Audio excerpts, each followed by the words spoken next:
Halo teman-teman sekalian, kita bertemu lagi dalam perkuliahan Sistem Pendukung Keputusan atau SPK.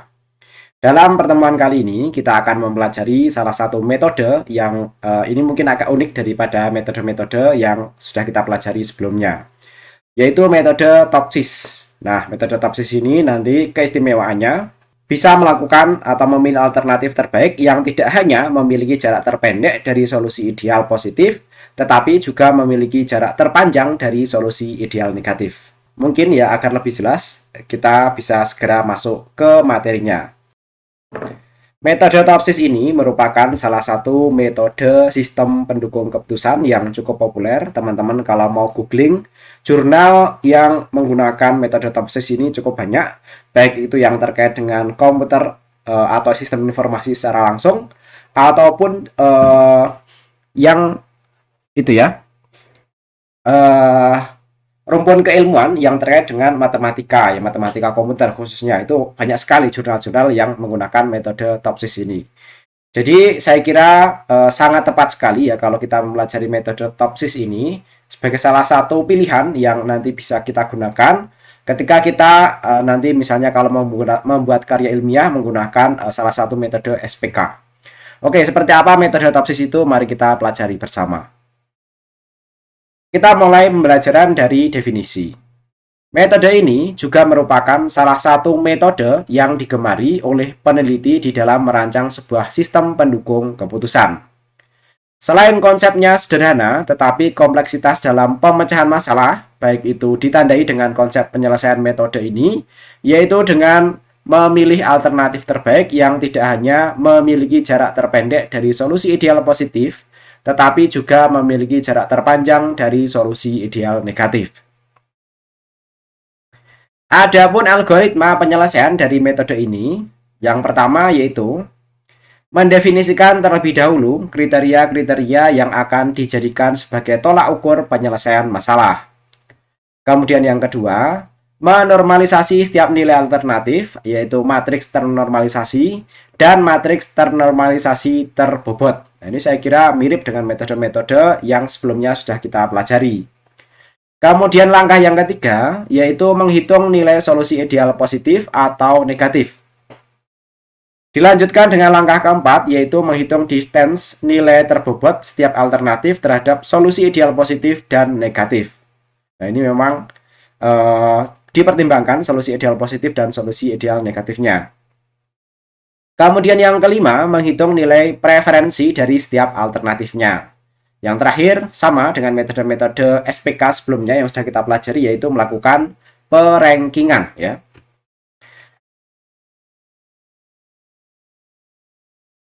Oke, kita lanjut ke bagian berikutnya, yaitu rumus yang digunakan dalam metode TOPSIS ini. Yaitu yang pertama, rumus untuk menormalisasi setiap nilai alternatif atau matriks ternormalisasi dan matriks ternormalisasi terbobot. Ya. Rumusnya yaitu RIJ, yaitu nilai ternormalisasi I ke J. Ya. Yaitu XIJ dibagikan akar sigma dari I sampai M, I sama dengan 1 sampai M, terhadap X pangkat 2 IJ. Ya. Jadi XIJ dibagi akar X pangkat 2 IJ. Artinya ini sebenarnya mendapatkan nilai positif ya, bukan nilai negatif. Karena untuk jarak itu ya nanti teman-teman yang pernah belajar matematika ya, jarak dari kiri ke kanan dan kanan ke kiri itu nanti kan sama ya, dianggap positif semua. Sekalipun itu nanti misalnya dalam sebuah grafik Kartesius ya. Oke, berikutnya rumus yang kedua, yaitu menghitung nilai matriks kinerja terbobot ya. Untuk matriks nilai kinerja terbobot cukup mengalihkan antara bobotnya dengan ini ya, hasil normalisasinya ya. Kita tadi kan sudah menghitung normalisasi dengan RIJ ya. Kemudian kalau untuk menghitung nilai matriks kinerja terbobot itu nanti berarti kan bobotnya dikalikan matriks kinerjanya ini ya. Rumus berikutnya ya, yaitu menghitung nilai positif dan negatif ya. Untuk nilai positif, perhitungannya adalah Y1 positif, Y2 positif sampai Y plus ini. Y ini ya, pangkat plus ya, pangkat plus. Sorry. Saya koreksi ya. Y1 pangkat plus, Y2 pangkat plus, sampai YN pangkat plus. Kemudian untuk perhitungan nilai negatif ya, yaitu Y pangkat min, Y1 pangkat min, Y2 pangkat min, sampai YN pangkat min. Ya. Selanjutnya untuk menghitung nilai positif dan negatif, ketentuannya ya. Jika YJ-nya adalah positif ya, maka max IJ-nya, maka ini ya, maka nilainya sama dengan max IJ jika J adalah atribut keuntungan. Nah, ini mirip dengan metode SAW yang sudah kita pelajari sebelumnya ya. Kemudian nilainya akan min YIJ ya, jika J-nya adalah atribut biaya. Sedangkan untuk nilai negatifnya itu nanti terbalik ya, atau kebalikannya ya. Yaitu nilainya adalah min YIJ jika J-nya adalah atribut keuntungan. Nilainya akan menjadi max YIJ jika J-nya adalah atribut biaya ya. Jadi kebalikan, semuanya kebalikan ya. Untuk menghitung nilai positif dan negatif. Selanjutnya menghitung distance nilai terbobot setiap alternatif terhadap solusi ideal positif dan negatif ya. Untuk solusi ideal positif, rumusnya yang ini ya. Ini harusnya agak ke atas ya. Nah ini ya. Yaitu DI plus ya sama dengan akar ini ya. Sigma dari J sama dengan 1 sampai N. Dalam tanda kurung dikuadratkan yaitu YI pangkat plus min YIJ. Sedangkan untuk solusi ideal negatif, yaitu DI pangkat min sama dengan akar J sama dengan 1, sigma J sama dengan 1 sampai N, dalam tanda kurung, YIJ min YI pangkat min kuadrat ini ya. Oke, kurang lebih nanti seperti itu. Kuadrat kemudian diakarkan ini, maksudnya kita akan selalu mendapatkan nilai positif ya.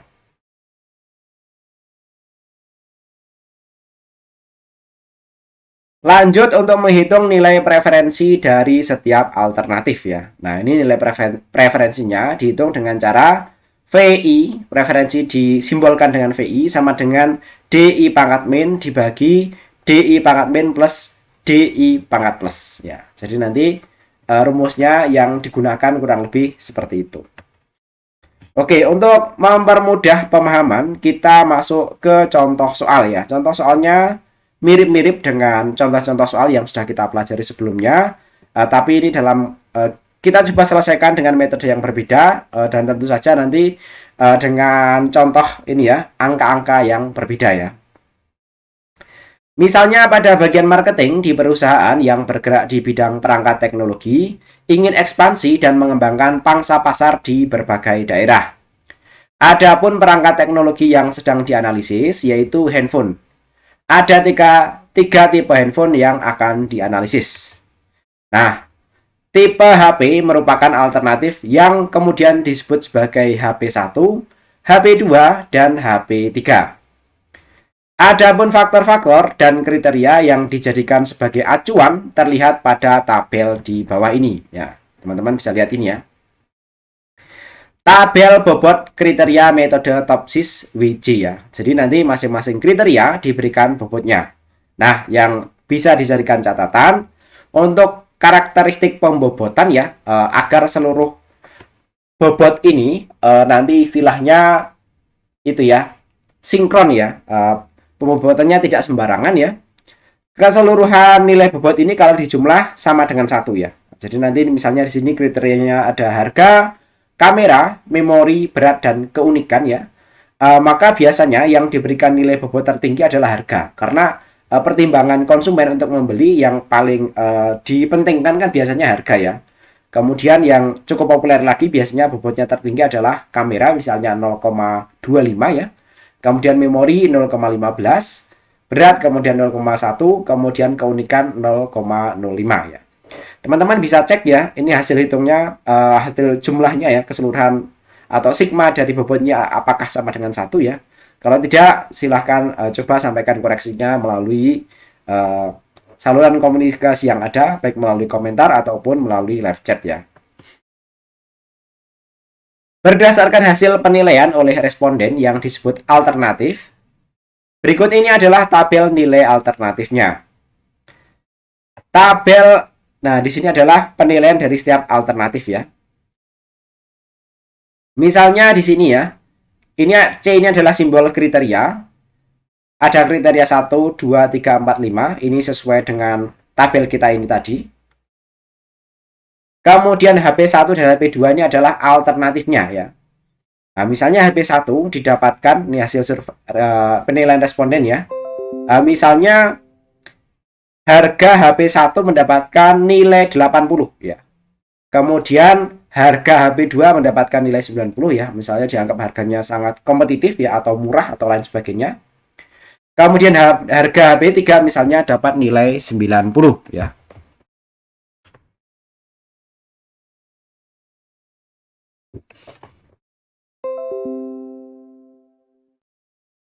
Kemudian kriteria yang kedua yaitu kamera ya.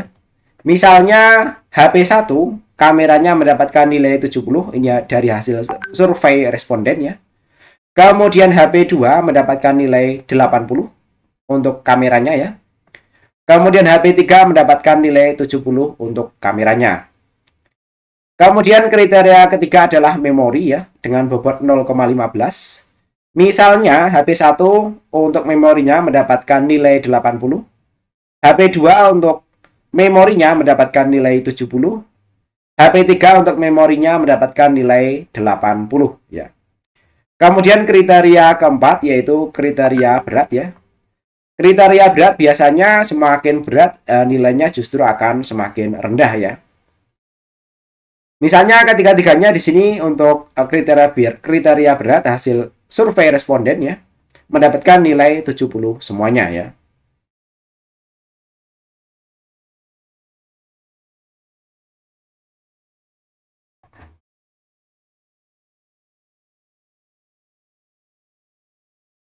Kemudian yang terakhir yaitu kriteria keunikan dengan bobot nilai 0,05 ya. Misalnya untuk keunikan kan biasanya semakin tinggi itu dianggap semakin baik ya. Nah, keunikan misalnya di sini ya.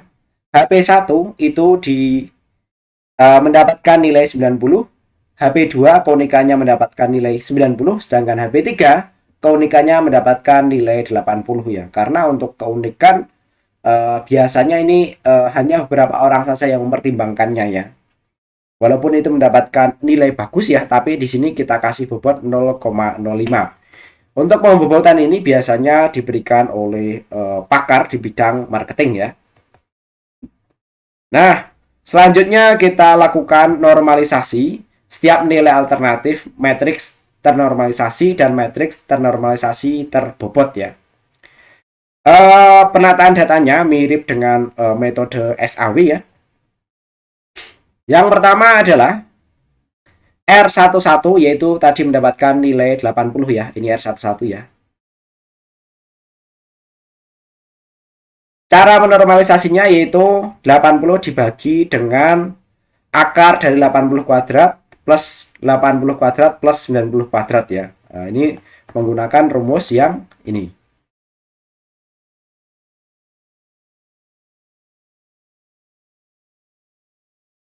Normalisasi. Nah, dia. RIJ sama dengan XIJ dibagi akar nih sigma dari 1 ke M XIJ kuadrat ya. Ini untuk mendapatkan nilai positif penjumlahan seluruh ini ya. Seluruh kriteria yang ada. Jadi 80 dibagi 80 kuadrat plus 80 kuadrat plus 90 kuadrat ini ya. Nah, ini ya. 80 kuadrat 80 kuadrat 90 kuadrat 90 kuadrat. Untuk hasilnya kurang lebih ini ya, teman-teman boleh juga mengecek menggunakan kalkulator ya.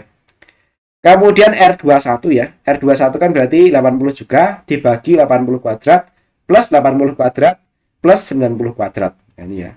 80 ini mirip dengan atasnya kan 80 ya. Yang berbeda nanti untuk R31 ini ya, karena nilai X-nya yaitu 90 ya. Ini 90 dibagi 80 kuadrat plus 80 kuadrat plus 90 kuadrat. Didapatkan angka ini ya. Kemudian R12 ya. Kalau tadi R R11 ini, R12-nya berarti ini ya. Berarti 70 dibagi akar 70 kuadrat plus 80 kuadrat plus 70 kuadrat. Nanti seperti ini ya. Nah ini ya. Didapatkan angka ini. Untuk pengecekan hasilnya, teman-teman boleh ngecek menggunakan kalkulator. Kemudian yang lainnya dilakukan perhitungan yang sama ya. R22, R32 ya. Kemudian R13, R23, R33, R44, R24, R34, R15, R25 sampai R35 ya. Formulasinya sama seperti yang saya tunjukkan tadi ya. Untuk angka ininya ya, yaitu I-nya ya. I-nya itu adalah angka yang ditunjukkan di sisi sini ya. 1, 2, 3 ya. Sedangkan J-nya yaitu 1, 2, 3, 4, 5. Jadi kalau kita membaca alamat ini ya, alamat angka ini yaitu 1, 1. Kemudian di sini adalah 2, 1. Kemudian di sini adalah 3, 1. Kemudian di sini berapa? Di sini adalah 2, 4 ya. Kemudian di sini berapa? Di sini adalah 3, 5. Cek, kita acak coba di sini berapa? Yaitu 2, 2 ya. Jadi 22 nanti semestinya adalah 80 kuadrat dibagi 70 akar 70 kuadrat plus 80 kuadrat plus 70 kuadrat. Oke, kita cek yang dua-dua ya. Kalau nanti salah bisa kita koreksi ya. Nah, R22 ya. 80 dibagi 70 kuadrat plus 80 kuadrat plus 70 kuadrat. Ya, hasilnya ini ya. Kemudian angka-angka ini dimetrikan sesuai dengan alamatnya tadi ya. Ini kan alamatnya tadi 11, 21, 31. Kemudian di sini adalah 21, 22, 23 dan seterusnya ya. Oke, kurang lebih nanti seperti itu. Selanjutnya yaitu matriks ternormalisasi terbobot ya. Setelah dinormalisasi dikalikan dengan bobotnya ya. Tadi kita ketahui bahwa kriteria 1 yaitu kriteria harga itu bobotnya adalah 0,45 sehingga di sini dikalikan dengan bobotnya yaitu 0,45 dari metrik ternormalisasi ini. Artinya kalau di sini tadi kan kriteria 1, kriteria 2, kriteria 3 dan kriteria 4 dan kriteria 5 ya. Yang sisi sini itu nanti dikalikan dengan 0,45 semuanya. Sedangkan yang sisi sini itu nanti dikalikan dengan berapa? 0,25 semuanya ya. Y12, Y22, Y32 dan seterusnya dikalikan dengan bobotnya ya. Sehingga didapatkan matriks baru nilainya kurang lebih seperti ini ya. Nah ini ya. 0,24 ini kan tadi Y11 ya, di sini 11. Kemudian Y21 0,2490 ya. Kemudian berikutnya Y31 0,2801. Kemudian Y12 0,1375. Y12 0,157 di sini ya. Jadi nanti seperti itu semuanya ya, sehingga di sini ini kan berarti 15 ya. Y15 ya, itu kan berarti angkanya ini ya tadi ya. Oke, dapatkan 0,299 ya. Oke, teman-teman silakan dicermati bagaimana menempatkan matriksnya ini ya. Karena ini juga penting ya, kaitannya nanti kalau dengan proses perhitungan berikutnya ya. Oke, kita lanjut ke menghitung nilai solusi ideal positif atau negatif ya. Yang pertama adalah menghitung nilai solusi ideal positif ya, yaitu Y1 positif sama dengan min 0,2490, 0,2480, 0,2801. Nah, ini dijumlahkan keseluruhannya mendapatkan nilai 0,2490 ya. Oh, ini mencari nilai minimumnya ya. Sorry. Kemudian untuk Y2 positif ya, itu adalah max ya.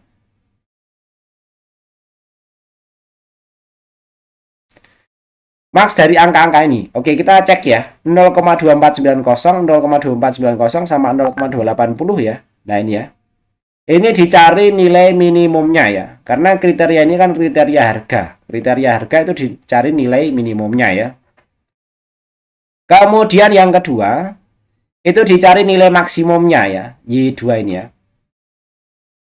Nilai maksimumnya dari angka-angka ini kan berarti 0,15 ya, karena yang lainnya 0,13, 0,13 ya. Ini dapatkan nilai 0,15. Oke, untuk memperjelas pemahaman ya, kita cek rumus yang sudah kita pelajari sebelumnya ya, untuk menghitung nilai solusi ideal positif atau negatif ya.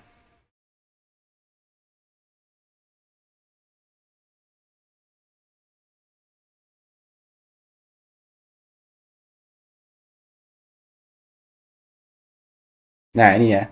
Menghitung nilai positif dan negatif ya. Untuk positif ya, jika J adalah atribut keuntungan, maka dicari nilai maksnya. Tapi jika J adalah atribut biaya, maka yang dicari adalah nilai minimumnya ya. Jadi kalau harga itu tadi ya, harga semakin tinggi ya di sini ya. Nah, kalau harga semakin tinggi dia dicari nilai minimumnya ya. Kemudian Y2 itu kan kriterianya memori.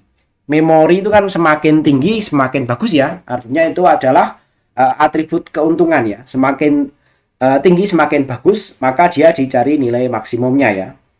Kemudian berikutnya kriteria berikutnya itu kan berarti di sini adalah tadi kamera. Kamera sama memori sama ya. Itu adalah atribut keuntungan ya, artinya dia dicari nilai maksimumnya ya. Kemudian untuk berat ya. Berat itu nanti di sini dicari itu ya. Nah ini ya, nilai maksimumnya. Karena itu atribut biaya ya. Oh, ini berarti dicari nilai maksimumnya. Ini belum menentukan itu ya. Contoh yang ada di sini belum menentukan mana yang merupakan atribut biaya dan mana yang merupakan atribut keuntungan ya. Nah, di sini kemudian yang kelima itu berat. Berat itu dicari minnya. Artinya dia semakin berat itu semakin kurang bagus ya. Tapi kalau yang keempat itu kan tadi kriterianya berat ya. Masa semakin berat semakin bagus? Semestinya enggak ya. HP itu biasanya semakin ringan semakin bagus. Nah, di sini belum ada analisa untuk menentukan atributnya ya. Nah, di sini semestinya berat itu ya dicari nilai minnya seperti harga ini ya. Kemudian untuk negatif itu tinggal kebalikannya saja ya. Kalau ini min ya berarti ini maxnya. Kemudian kalau ini max, ini minnya. Kemudian ini min, ini maxnya. Jadi analisa ini berdasarkan analisa intuitif ya. Mana yang merupakan atribut keuntungan dan mana yang merupakan atribut biaya ya. Itu nanti silakan diperhatikan. Sehingga didapatkan angka-angka seperti ini ya. Y1 minnya, maxnya adalah 0,2801. Kemudian Y2 minnya ya itu 0,1375 dan seterusnya sampai di sini ya. Lanjut ya. Yaitu menghitung distance nilai terbobot setiap alternatif terhadap solusi ideal ya. Jadi distance nilai terbobot setiap solusi alternatif terhadap solusi ideal positif dan negatif itu nanti tadi ya nilai positif dan negatifnya itu dikurangkan ya. Yang pertama ini ya untuk D1 ya, D1 positif ya. Itu yaitu Y11 plus Y11 min Y1 positif tadi ya, yaitu dikurangi kalau ini ya. Kalau harga itu berarti kurangi nilai ini ya, nilai minnya ya. Kemudian Y12 min Y2 positif. Y13 dikurangi min Y3 positif. Itu kita menggunakan angka-angka yang ini ya. Sehingga diperoleh angka 0,0229 ya. Kemudian untuk D2 positifnya itu nanti Y21 min Y1 positif kuadratkan, kemudian Y22 min Y2 positif kuadratkan, Y33 min Y3 positif dikuadratkan dan seterusnya ya, sehingga didapatkan angka 0,0033 ya. Begitu juga dengan metode yang lainnya ya. Oh sorry, begitu juga dengan ini ya, distance yang lainnya. D itu kan distance ya. D123, kemudian D123 juga. Ini yang positif dan negatif ya. Selanjutnya adalah menghitung nilai bobot preferensi ya. Untuk nilai bobot preferensi itu dilakukan dengan cara V sama dengan D1 ya, yaitu 0,0311 dibagi dengan D1 positif plus D1 negatif ya. Nah, tadi didapatkan angka-angka ini sehingga hasil akhirnya ini ya. V1, V2 dan V3. Ini HP1, HP2, HP3 ya. Yaitu bobot preferensi HP1, HP2, HP3. Nah, yang terakhir yaitu melakukan perankingan. Berikut adalah perankingan alternatif hasil perhitungan bobot preferensi V1 ya. Misalnya di sini adalah HP1 ya, didapatkan nilai 0,5760. Ini yang rankingnya paling ini ya, yang nilai bobot preferensinya paling tinggi itu dianggap ranking 1. Kemudian semakin rendah itu nanti rankingnya semakin rendah ya. Ini tertingginya adalah 0,9210. Kemudian berikutnya 5760 ya ranking 2 dan berikutnya 0789 ya. Oke, kurang lebih seperti itu yang kita pelajari kali ini mengenai metode TOPSIS. Jika teman-teman ada masukan, kritik yang membangun ataupun diskusi, silahkan gunakan saluran komunikasi yang ada.